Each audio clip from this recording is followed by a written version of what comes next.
السلام عليكم ورحمة الله وبركاته. الحمد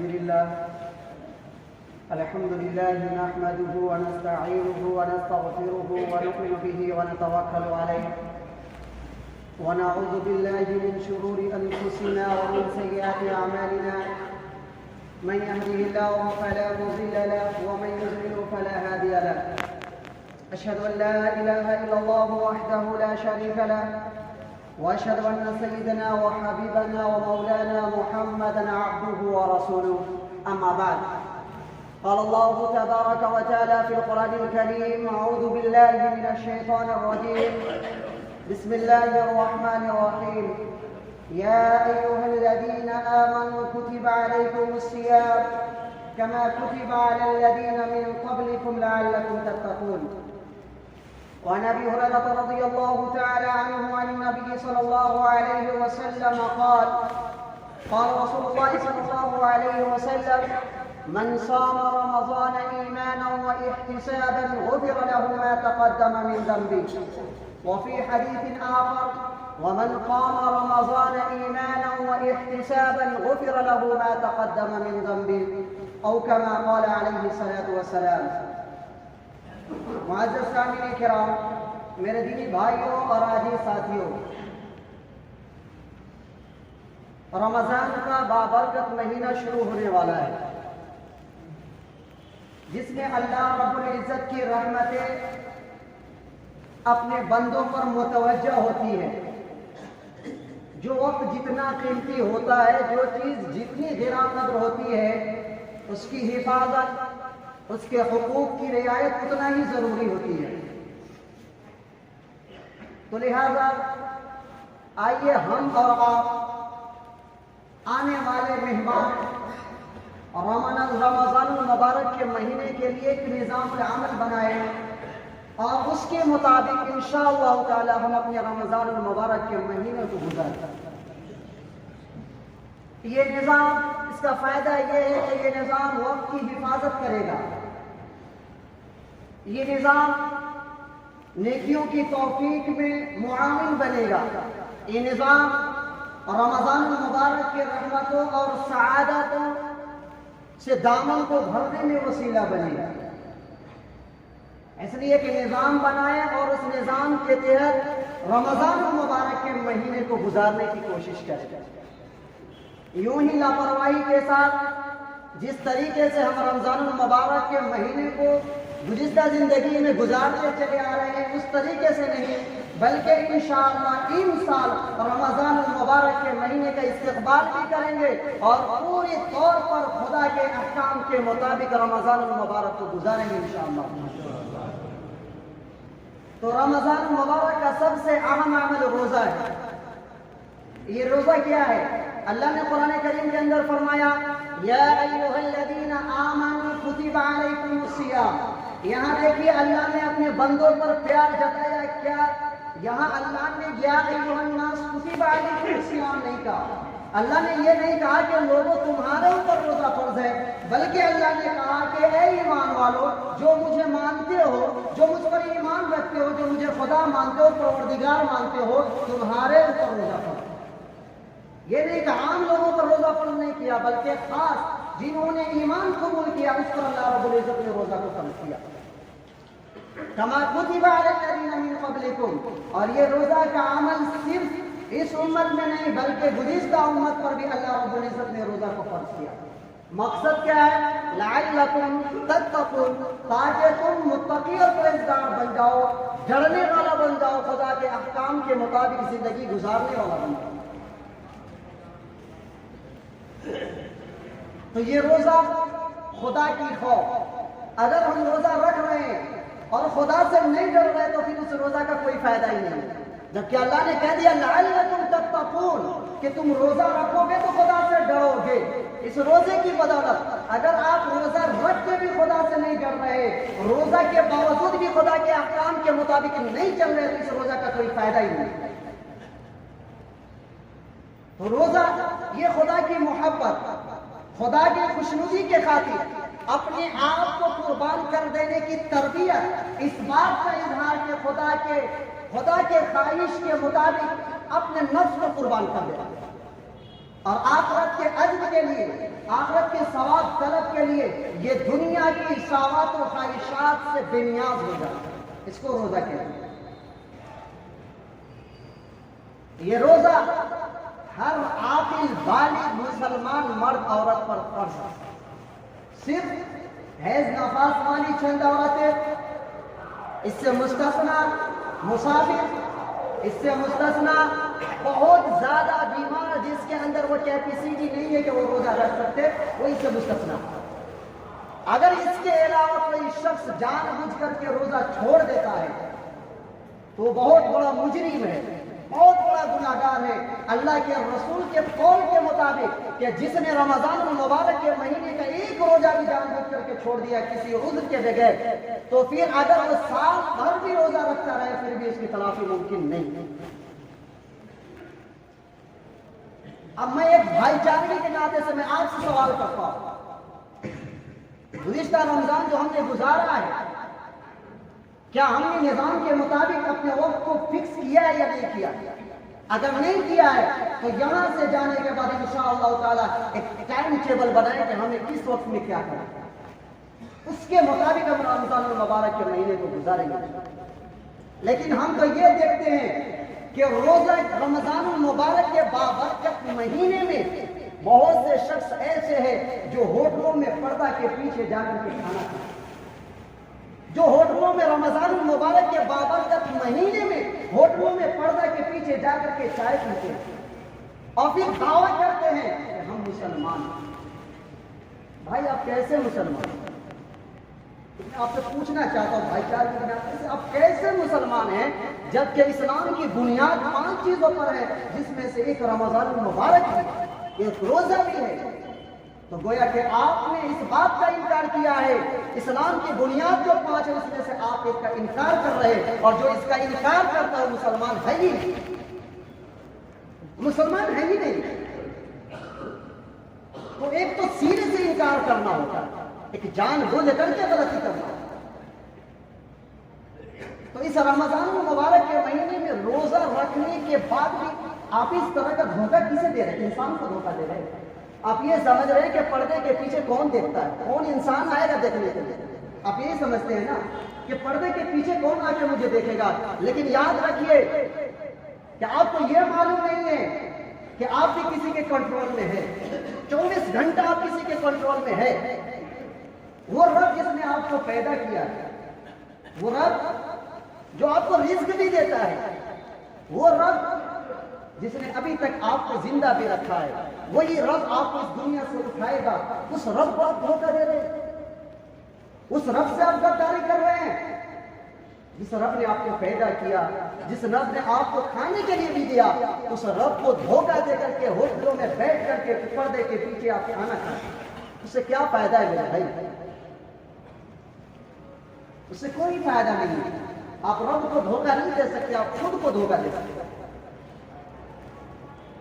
رمضان المبارک کے مہینے میں روزہ، یہ روزہ کہا کہ لعلکم تتقون، تقوی اختیار کرنا، خدا کا خوف اختیار کرنا۔ لیکن ہم روزہ بھی رکھتے ہیں، روزہ رکھنے کے باوجود غیبت بھی کرتے ہیں، دوسرے کی برائی بیان کرتے ہیں۔ روزے سے ہیں، دوسرے کی برائی بیان کر رہے ہیں، تو اس روزے سے فائدہ کیا؟ ایسے روزے کے بارے میں تو اللہ کے رسول صلی اللہ علیہ وسلم نے فرمایا کہ جو روزہ دار روزہ رکھتا ہے، گناہوں سے نہیں بچتا ہے، غیبت کرتا ہے، چغلی کرتا ہے، گالی گلوچ کرتا ہے، حرام کھاتا ہے، تو اس کے روزے کے بارے میں اللہ رب العزت نے فرمایا کہ تم سے کوئی پرواہ نہیں، تم بھوکے ہو یا پیاسے ہو۔ تو ایسے روزہ رکھنے سے کوئی فائدہ ہی نہیں ہے کہ ہم روزہ بھی رکھیں اور روزہ رکھنے کے ساتھ ساتھ غیبت بھی کرے، روزہ کے ساتھ جھوٹ بھی بولے، اور روزہ کے ساتھ میں حرام مال بھی کھائے، روزہ کے ساتھ میں ڈنڈی بھی مارے۔ اس روزے سے کوئی فائدہ نہیں۔ دیکھیں نا ہم کتنے رمضان المبارک کے مہینے بھی گزار دیے، تقویٰ کا آپ اپنا جائزہ لے کہ کتنے آپ اللہ سے ڈرتے ہیں۔ واقعی اگر آپ روزہ کو اس کے حقوق کے مطابق، خدا کے احکام کے مطابق روزہ کو رکھتے تو خدا کا خوف آپ کے دل میں ہوتا، آپ جھوٹ نہیں بولتے، خدا کا خوف اپنے دل میں ہوتا، آپ حرام نہیں کھاتے، یہ ہوتا آپ کے اندر، لیکن وہ چیز ہے ہی نہیں، کیونکہ ہم روزے کو روزے کے حقوق کے مطابق نہیں رکھ پاتے، اللہ کے احکام کے مطابق ہم روزے کو مکمل نہیں کر پاتے، صبح سے لے کر کے شام تک بھوکے تو رہتے ہیں، پیاسے تو رہتے ہیں، لیکن اس روزے کا فائدہ ہم حاصل نہیں کر پاتے۔ اس لیے جہاں تک ہو سکے گناہوں سے بچنے کی کوشش کیجیے، کیونکہ اس رمضان المبارک کے مہینے میں فضیلت بھی ہے کہ آپ نیکی میں اضافہ بھی ہے، تو یہ رکھیے کہ اگر جہاں زیادہ یہ آفر ہے تو وہاں پٹائی بھی زیادہ ہے، اگر اس میں آپ رمضان المبارک کے مہینے میں غلطی کرتے ہیں تو پھر اس کا عذاب بھی زیادہ ہی ہے۔ اس لیے جہاں تک ہو سکے رمضان المبارک کے مہینے میں روزے بھی رکھے، اور خاص طور سے روزے کے ساتھ میں آپ نماز کی بھی پابندی کی۔ یہ نہیں کہ دن بھر روزے تو ہے لیکن نماز ہی نہیں پڑھ رہے ہیں، روزہ تو رکھ رہے ہیں لیکن نماز نہیں پڑھ رہے، نماز سے بالکل غافل ہو چکے ہیں۔ تو روزہ کو روزے کے حقوق کے ساتھ رکھیے، نمازوں کی پابندی کیجیے، اور ہر تمام گناہوں سے بچیے جس سے اللہ رب العزت نے منع کیا۔ جب ہم اس اکارڈنگ، ہم اس کے مطابق ہم رمضان المبارک کے مہینے کو گزاریں گے تو انشاءاللہ تعالی ہمارے دل کے اندر خدا کا خوف بھی پیدا ہو جائے گا، ہمارے دل سے جھوٹ بولنا بھی، ہمارے دل سے حرام کھانا بھی، سب کے حرص و لالچ نکل جائے گا، جبکہ ہم اس کے مطابق، اس کے اکارڈنگ اپنی رمضان کو گزار دیں گے۔ اسی طریقے سے ہمارے نوجوان ہوتے ہیں، اور رمضان المبارک کے مہینے میں روزے تو رکھتے ہیں، موبائل کا استعمال کرتے ہیں، موبائل میں سانگ کا سننا، ڈرامے دیکھنا، فلمیں دیکھنا، روزہ تو رکھے ہوئے لیکن ان تمام چیزوں میں آپ ملوث مشغول ہے، تو پھر آپ کا بھی روزہ اس سے کوئی فائدہ نہیں ہے، جب تک کہ آپ روزے کو روزے کے حقوق کے مطابق نہیں رکھیں گے کوئی فائدہ ہی نہیں ہے۔ اس لیے دعا کریں کہ اللہ رب العزت ہم سبوں کو خدا کے احکام کے مطابق اور روزہ کا جو حقوق ہے اس کے حقوق کے مطابق روزہ رکھنے کی توفیق عطا فرمائے۔ انشاءاللہ تعالیٰ ہم یہاں سے ارادہ کر کے نکلیں گے اس مسجد سے کہ اب زیادہ دن ہے نہیں، لیکن رمضان کی تیاری پہلے کریں گے اور استقبال بھی کریں گے رمضان کا۔ انشاءاللہ استقبال کا مطلب یہ نہیں ہے کہ کوئی شخص آ رہا ہے میں کھڑا ہو گیا، رمضان آ رہا ہے میں کھڑا ہو گیا، یہ نہیں ہے۔ استقبال کا مطلب یہ ہے کہ رمضان کے جو حقوق ہیں اس حقوق کے مطابق اپنے آپ کو پہلے ڈھال لیجیے، پھر زندگی گزارے تو مزہ آئے گا انشاءاللہ۔ رمضان المبارک کا دوسرا اہم عمل جو ہے وہ ہے تراویح کی نماز سے اہتمام کرنا۔ یہ نماز جناب محمد رسول اللہ صلی اللہ علیہ وسلم کچھ دن مسجد نبوی میں ادا کیا، اس کے بعد چھوڑ دیا۔ یہ خوف ہوا کہ خدا نہ خواستہ یہ نماز میری امت پر فرض نہ ہو جائے، یہ باعث مشقت ہو جائے، اس لیے اللہ کے رسول نے چھوڑ دیا۔ تو نماز تراویح میں اس کا اہتمام کیجیے جہاں تک ہو سکے، مسجد میں آ کر کے نماز پڑھیے اور تراویح کی نماز کا بھی اہتمام کیجیے۔ بعض لوگ ایسے ہوتے ہیں قرآن کو مکمل کرتے ہیں، 10 دن میں 15 دن میں مکمل کرتے ہیں، اس کے بعد تراویح کی نماز ہی کو ختم کر دیتے ہیں، یہ صحیح نہیں ہے۔ یہ تراویح ایک الگ عمل ہے اور نماز کے اندر قرآن کو مکمل کرنا یہ ایک الگ عمل ہے، تو یہ مستحب ہے، لیکن یہ سنت مؤکدہ ہے تراویح، تو تراویح کا اہتمام کیجیے۔ قرآن مکمل کر لیے لیکن پھر بھی وہ تراویح کی نماز کا اہتمام کیجیے، اس میں بھی ہم لاپرواہی کرتے ہیں۔ آتے ہیں نماز پڑھنے کے لیے، عشاء میں نماز تراویح پڑھنے کے لیے آتے ہیں، 2 رکعت پڑھتے ہیں، 4 رکعت پڑھتے ہیں، پیچھے ہٹ جاتے ہیں، اور خاص طور سے اس میں ہمارے نوجوان مشغول ہے۔ یہ نوجوان آتے بھی ہیں مسجد میں، نماز پڑھتے ہیں، 5 رکعت 10 رکعت پڑھتے ہیں، اس کے بعد میں پیچھے بیٹھ کر کے دین مارنے لگتے ہیں، پیچھے بیٹھ کر کے باتیں کرنے لگتے ہیں، موبائل کا استعمال کرنے لگتے ہیں۔ تو ان تمام چیزوں سے بچ کر کے نماز تراویح کا بھی اہتمام کیجیے۔ تو انشاءاللہ تعالیٰ دعا کیجیے کہ اللہ رب العزت اس ماہ مبارک کے رمضان المبارک کے مہینے میں ہم سب کو پورے اہتمام کے ساتھ نماز تراویح کے اہتمام کرنے کی توفیق عطا فرمائے۔ اب اس کے بعد رمضان المبارک کا تیسرا عمل قرآن کریم کی تلاوت۔ یہ قرآن کریم کی تلاوت، قرآن کریم کیونکہ رمضان المبارک کے مہینے سے قرآن کریم کے نزول کا ابتدا شروع ہوئی۔ اللہ رب العزت نے قرآن کریم کو کیا کہا؟ شہر رمضان الذی انزل فیہ القرآن، کہ شہر رمضان وہ مہینہ جس میں اللہ رب العزت نے قرآن کو نازل کیا۔ ہدی للناس، اور یہ قرآن لوگوں کے لیے ہدایت ہے. یہ نہیں کہا کہ مسلمانوں کے لیے ہدایت ہے. ہدی للناس، لوگوں کے لیے ہدایت ہے. چاہے کوئی بھی ہو، اگر قرآن کے اکارڈنگ اپنی زندگی کو گزارے گا تو سکسیسفل ہوگا، اپنی زندگی میں کامیاب ہوگا. تو ہدی للناس ہے. تو میرے بھائیو، قرآن کی تلاوت کی اہمیت آپ اگر سمجھنا چاہتے ہیں تو اس بات سے سمجھیے کہ اگر قرآن کی تلاوت کوئی شخص ایک حرف قرآن کی ایک حرف بھی پڑھتا ہے تو اس پر 10 نیکی اللہ رب العزت عطا فرماتے ہیں. ایک حرف پہ 10 نیکی. اس لیے جہاں تک ہو سکے قرآن کی تلاوت کی اہتمام کیجیے. حضرت عبداللہ بن عامر بن عاص رضی اللہ تعالیٰ، ان کا معمول تھا کہ یہ روزانہ روزہ رکھتے تھے اور پوری رات قرآن کی تلاوت کیا کرتے تھے. یہ بات جب اللہ کے رسول صلی اللہ علیہ وسلم کو معلوم ہوئی تو اللہ کے رسول نے پوچھا کہ کیا تم دن میں روزے رکھتے ہو اور رات میں قرآن کی تلاوت کرتے ہو؟ میں نے کہا کہ جی میں یہ کام کرتا ہوں، لیکن اس میں کوئی ریاکاری نہیں ہے، اس میں صرف خیر اور نیکی کے ارادے سے میں یہ کام کرتا ہوں. تو اللہ کے رسول صلی اللہ علیہ وسلم نے فرمایا کہ مہینے میں صرف 3 روزے رکھا کرو، صرف 3 روزے رکھا کرو. اور رہی قرآن کی بات تو پورے مہینے میں 1 مرتبہ قرآن کو مکمل کر لیا. تو انہوں نے کہا کہ اللہ کے رسول اس سے زیادہ میرے اندر کیپیسٹی ہے، طاقت ہے. تو پھر اللہ کے رسول صلی اللہ علیہ وسلم نے فرمایا کہ جاؤ 20 دن میں قرآن کو مکمل کر دیا. پھر کہا کہ اس سے بھی کہیں زیادہ میرے اندر طاقت ہے، میں جھیل سکتا ہوں. اللہ کے رسول صلی اللہ علیہ وسلم نے فرمایا کہ جاؤ پھر 7 دن میں قرآن کو مکمل کر. تو ایک روٹین بنائیے، رمضان المبارک کے مہینے میں ہی نہیں بلکہ عام دنوں میں بھی قرآن پڑھنے کا ایک معمول بنائیے. خاص طور سے اس مہینے میں گھنٹہ 1.5 گھنٹہ 2 گھنٹہ اس میں سے ایک متعین کیجیے. جیسے ظہر کے بعد ہے، عصر کے بعد ہے، اسی طریقے سے سحری سے پہلے ہے، فجر کے بعد ہے. آپ وقت متعین کیجیے کہ 5 پیج 6 پیج 7 پیج انشاءاللہ تعالی ہر نماز میں ہر روز انشاءاللہ تعالی اگر 1 پارے آپ پڑھتے ہیں تو پورے مہینے میں 1 مرتبہ قرآن کو آپ مکمل کر سکتے ہیں. ایک آسان سا فارمولہ ہے کہ اگر روز آپ 5 سے 6 پیج ایک نماز میں پڑھتے ہیں تو انشاءاللہ بہت آسانی کے ساتھ آپ 1 مرتبہ پورے رمضان میں قرآن کو مکمل کر سکتے ہیں.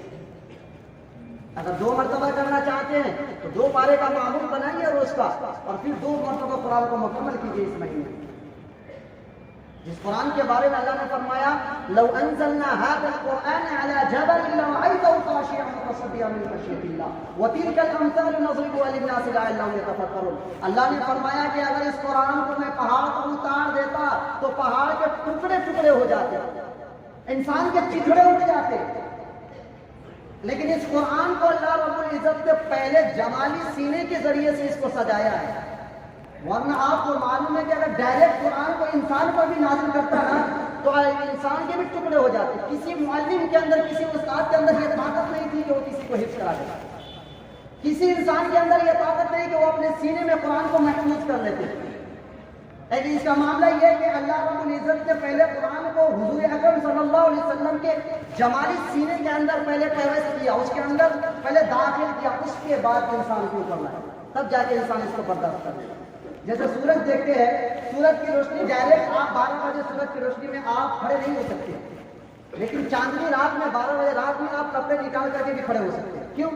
اس لیے کہ ان کی جیسے جلالی کتاب ہے، اب جلالی کتاب کو جمالی سینے کے ذریعے سے داخل کر کے پھر انسانوں کے اوپر نازل کیا. پھر آج ہمارے قوم کے 7 سال 8 سال کے بچے بھی اپنے سینے میں قرآن کو محفوظ کر لیتے ہیں. تو اس کا بھی اہتمام کیجیے جہاں تک ہو سکے قرآن کی تلاوت. چوتھا اور اہم جو عمل ہے نفل نمازوں کا اہتمام کرنا. اس مہینے میں نفل نماز کو اللہ رب العزت نے اس کے ثواب کو عام دنوں کے فرض نمازوں کے برابر کر دیا. تو لہذا اس میں کچھ متعین نماز بھی ہے، جیسے چاشت کی نماز ہے، اشراق ہے، اسی طرح سے اوابین ہے، تہجد کی نماز ہے. لیکن خاص طور سے تہجد کا اہتمام کیجیے. اور آسان طریقہ یہ ہے کہ آپ جو سحری کھانے کے لیے جگہ اس سے کچھ دیر پہلے جگ جائے پڑھ لیں. یہ آسان طریقہ ہے رمضان المبارک کے مہینے میں تہجد پڑھنے. تو اس کا بھی اہتمام کرے. اللہ رب العزت ان تمام چیزوں پر ہم سبوں کو عمل کرنے کی توفیق عطا فرمائے. اور 5واں جو عمل ہے دعاؤں کا اہتمام کرنا.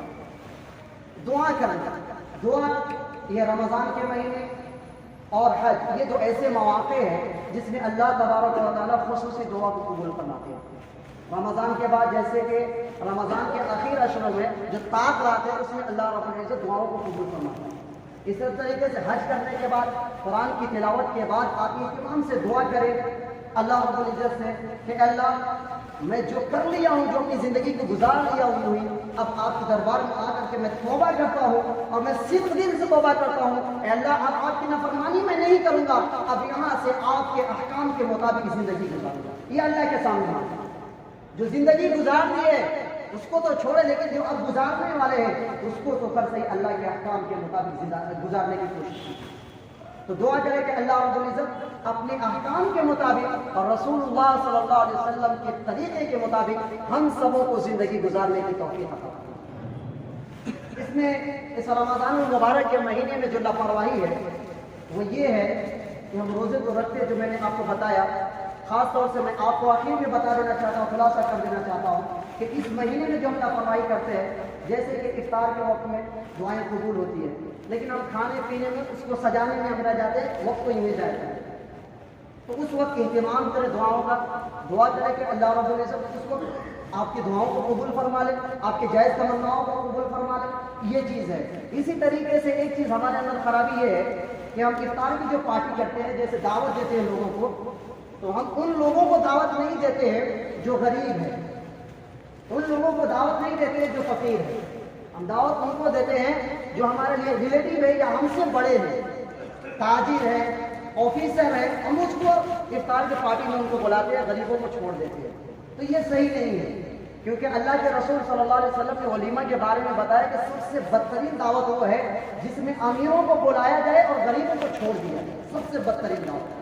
تو یہ صرف ولیمہ کے لیے نہیں ہے بلکہ عام دعوت کے لیے بھی ہے کہ آپ صرف امیروں کو نہ بلائیں بلکہ آپ اس میں غریبوں کا بھی حصہ رکھیں، غریبوں کا بھی خیال رکھیں، اور اس مہینے میں جتنا ہو سکے اللہ کے راستے میں خرچ کریں، کیونکہ اس میں زیادہ ثواب ہے۔ اور آپ اپنے محلے میں، اپنے پڑوس میں آپ ڈھونڈیں کون ایسا غریب ہے جو بھوکا سو رہا ہے، کون ایسا غریب ہے جس کے پاس کپڑے پہننے کے لیے نہیں ہے، کون ایسا غریب ہے جس کے پاس ایک وقت کھانے کے لیے نہیں ہے۔ آپ اس کو ڈھونڈ کر کے اللہ نے جو مال دیا ہے اس مال کے ذریعے سے اس غریب کی خدمت کیجیے، اس غریب کی مدد کیجیے۔ اللہ رب العزت اگر اس کو قبول کر لیا تو آپ کے لیے یہی کافی ہے، یہی کافی ہے آپ کے لیے، کیونکہ یہ روزہ جو اللہ نے رکھا انسانوں کو بھوکا اس لیے رکھتا ہے تاکہ انسان یہ احساس کر سکے کہ جو عام پبلک، جو غریب آدمی ہے، جو بھوک برداشت کرتے ہیں، ایک وقت کھانا کھاتے ہیں، 2 وقت میں بھوک کو برداشت کرتے ہیں، تاکہ یہ احساس کر سکے کہ واقعی وہ لوگ کیسے برداشت کرتے ہیں۔ تو دعا کرے کہ اللہ رب العزت ہمیں غریبوں کا بھی خیال کرنے کی توفیق عطا فرمائے اور اپنے احکام کے مطابق اور رسول کے طریقے کے مطابق زندگی گزارنے کی توفیق عطا فرمائے۔ آمین۔ وآخر دعوانا الحمدللہ۔